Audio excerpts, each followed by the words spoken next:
Hello, I'm LandlessGuy and welcome to Let's Fail Super Mario World. My name, like I say, is LandlessGuy, and this is the first of an instalment of the series that I will be doing. Now, I'm a first timer to all of this, never done any game commentaries before, but I hope you'll enjoy it. And now we start. Welcome, this is Dinosaur Land. In this strange land we find that Princess Toadstool is missing again. It looks like Bowser's at it again. Good repetition there in the sentence, Nintendo. But no, seriously, this is a very, very good game. Been playing it since I was 2, and here we go. Well, I say playing it since I was 2.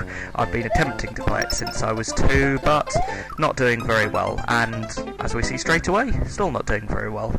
Now, the Super Nintendo's been in my family for years, and like I say, I was always attempting to play it when I was younger, from about the age of, like I say, 2, 3, well, about the time I could pick up the controller, really, and I just really liked this game. It grew on me over time, and it was only a few years ago I picked it up again and decided, well, I want to do something with this, and here it is. So I start, and as we see at the start with Small Mario, when I finally avoid the Banzai Bill and getting the mushroom straight away.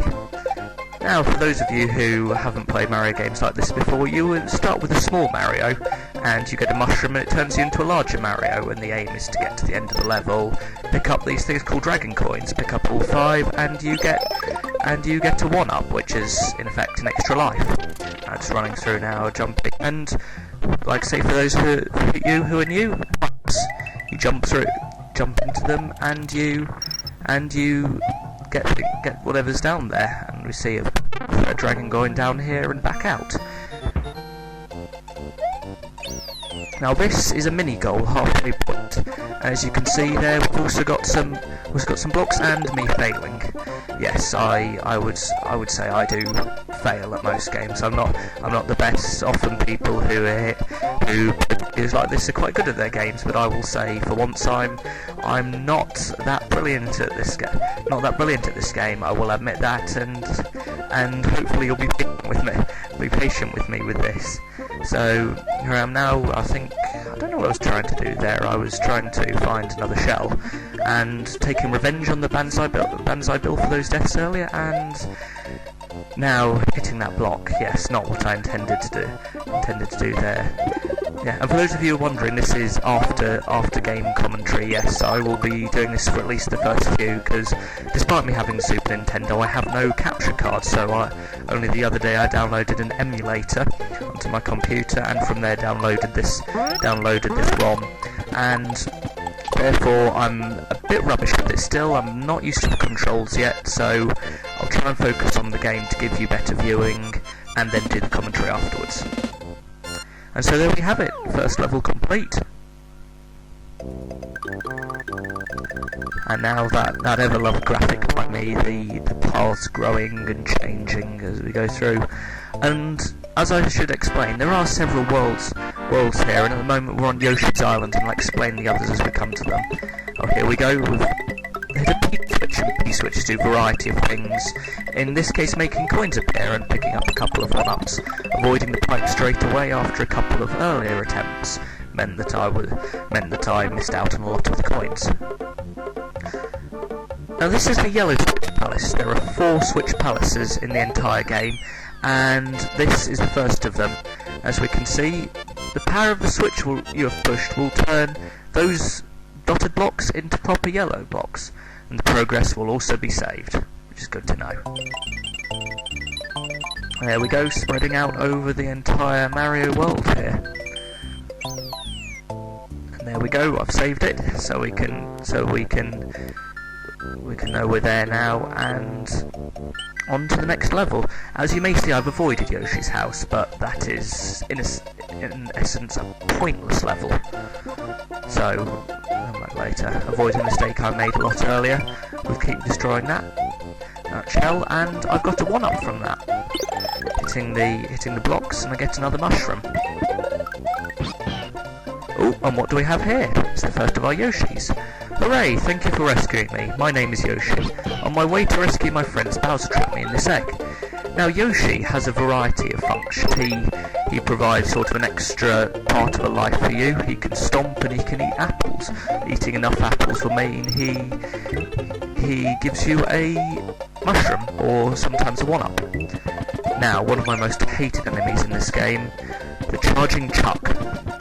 Now, I've had a very long enmity with these creatures, as they're very hard to kill, and they often kill me on regular occasions. Now, a lot of this level on this attempt is me chasing around Yoshi, as I'm particularly rubbish at managing to keep them. Oh, and look, the charging chuck's chasing after me, and I've missed my Yoshi. Attempt number 1. So here we go, and now I'm back on it. We've been through the halfway point. I've still got my fire flower. Yes, fire flower is it looks like a sort of orange flower, and when you get it, it will mean you can sort of shoot fireballs and turn your enemies into coins. Not effective on all enemies, but useful with most. There we go, getting my other dragon coin, and now comes my many attempts to recapture Yoshi whilst avoiding the mole. I think they're moles. I'm not quite sure. I should remember the names of the enemies, but I'm particularly bad at doing so. So the ones I can't remember, I will tell you. Oh, and of course, I've failed to mention so far the Koopas, the shelled creatures that are here, and we will be seeing much more of them in this series. So once again on my Yoshi, and we're heading back to the level. Pick up the dragon coin and get my 1-up reward for that. Avoiding the Monty Moles. I think they're Monty Moles. Correct me if I'm wrong in the comments. Monty Moles, and there we go, under the piranha plant, I believe they're called.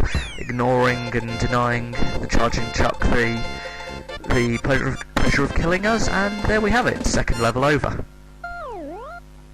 Making, I think it's a peace sign. I've never quite worked it out in all the times I've done this. Peace sign. And onto Yoshi's Island 3.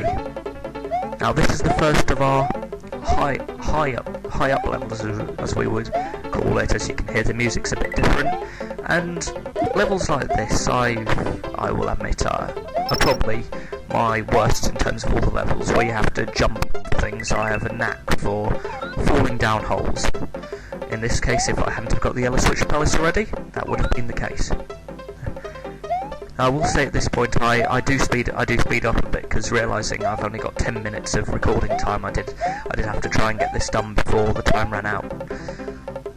So there we go, onto one, onto the other, and falling again. Oh dear.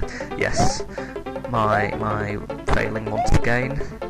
And back onto the one that I fell off earlier. Do I make it this time? Yes, I do make it. And a 1-up mushroom, green mushroom, and my third death of the day. Yes, not my best moment ever, but there we go. Starting the level from scratch again, and this time I really do speed up. At this point I had a minute and a half remaining, I think, about, so I decided, right, let's do this quickly, speed run, and missing the mushroom. So I thought to myself, if I fail this once, that's basically it. I'm never going to get it finished in time. But as we see, I think I just about did.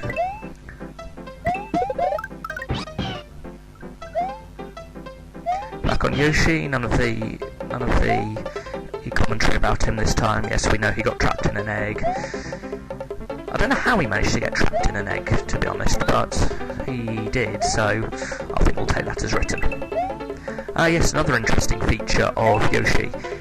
Eating different coloured shells will give him different abilities, as we'll see throughout the game. And a red shell will mean he shoots out, I believe they're called Podo Boos, but I can't be totally sure. Another fire flower, and these rising and falling platforms. Another one of these swingy ones, and now it's my attempt to try and jump on all of them. And this one, I just about do it, I think. Timed it pretty badly, but still managed to just about do it. There we go, jumping.